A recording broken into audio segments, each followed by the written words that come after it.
लागले तर मी पटकन जातोय. जाता जाता वाटला माका मान वर करायची. दुसरा फायदो गाडी बिघडली तर जाकला उपयोग होता. तिसरा फायदो पण आज खरोखरच मजा आली कारण एवढ्या माकवाडला दिवसात बुवा हीच वारी जबरदस्त झाली आहे. एवढं जोरदार टाळ्या. आणि महिलांचं पण सहकार्य ह्या मंडळाला चांगलं आहे आणि अतिशय सुंदर.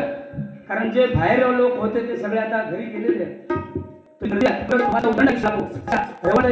करतोय पुन्हा एकदा सांगू इच्छितो की समुद्राचे पाणी कधी आटणार नाही, छत्रपतीची आठवण कधी मिटणार नाही. हा जन्म काय हजारो जन्म जरी गेले तरी राठिवडे गोंजीची वाडीची आठवण कधी आम्ही विसरणार नाही. जय भवानी, जय भवानी. छत्रपती शिवाजी महाराज की, छत्रपती संभाजी महाराज की, गणपती बाप्पा की, गुंडू सावंत बुवा की.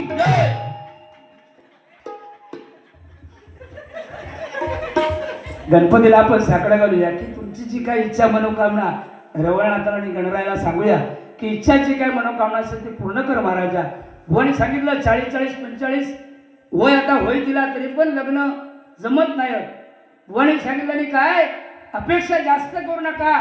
ओमणी चालेल, इनोवा चालेल, टमटम चालेल, पण मी म्हणतोय जास्त अपेक्षा त्याच्या वर्ष पुढे करू नका कारण डंपर मिळालं तरी स्वीकारा.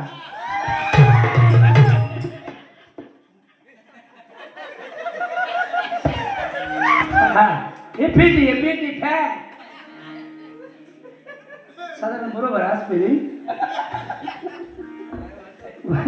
हे कॉलेजचे विद्यार्थी काय भारी इंग्लिश एक नंबर बोलचा पण लय अतिशय. एकदा काय झालं आम्ही कुडाळमध्ये दोघेजण भेटलो. कुडाळमध्ये भेटल्याच्या नंतर एका हॉटेलमध्ये गेलो. आम्ही हॉटेलमध्ये गेल्याबरोबर बुवांचं इंग्लिश माझ्यापेक्षा भारी कारण मी नॉन मॅट्रिक वालो LLMP लटक के मॅट्रिक पास. माझं शिक्षण LLMP पण मी लय हुशार यांच्यापेक्षा. का माहित नाही जेवत असताना फॉरनर जोड पाहिला माझ्या बाजूला गुंडू सावंत बुवा होते बसलेले पण त्या काही इंग्लिश बोलती फटाफटा इंग्लिश बोलत आमका काय समजना हो. डायरेक्ट विचारलं नाही ताटात माझ्या दही दिसल्याबरोबर सफेद दही दिसल्याबरोबर डायरेक्ट तो फॉरनर विचारू लागलो व्हॉट इज दिस ह्यो सांगता दिशी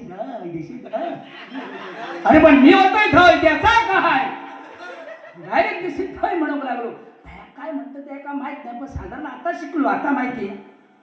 लगेच तो फॉरनर विचारता हाऊ डज मेकिंग दिस दय ह्या बनता कसा काय. ह्यो म्हणतात हा तू बोलू नको शिका तू बोलू नको